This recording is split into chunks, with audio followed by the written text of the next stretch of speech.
రాజధాని లేని రాష్ట్రం ఏదైనా ఉందంటే చరిత్రలో జీకే పెట్టి చెప్పండి. మనమే ఆ పుణ్య పురుషాత్వం, మనమే రాజధాని లేని రాష్ట్రం. మనం అదిగో రాజధాని, ఇదిగో రాజధాని, అదిగో రాజధాని, ఇదిగో రాజధాని, అన్ని రాజధానులు అంటున్నారు. మనకు రాజధాని లేదు. హైదరాబాద్ వెళ్ళొచ్చి మతిపోతుందండి. మరలా ఈ హైదరాబాద్ లాంటి రాజధాని మనం బతుకుండగా కట్టగలరంటే నాకు అనిపిస్తుంది అసాధ్యం. ఇప్పట్లో దాన్ని అందుకోవడం అసాధ్యం. మనం అందుకోలేము. మన పిల్లలు వచ్చాకేమో అప్పుడు ఉండొచ్చు.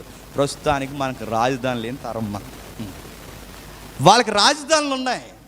5 రాజధానులు స్థాపించారు. ఎక్రోను, అస్కలోను, అష్టోదు, గాతు, గాజా. 5 పట్టణాలు.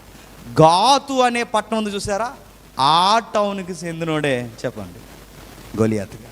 అంటే ఈ 5 టౌన్లు వాళ్ళవే. అందులో ముఖ్యమైన టౌన్ ఉంది ఒకటి గాతు. అంతకన్నా ఫిలిస్తీన్కి ముఖ్యమైన పట్టణం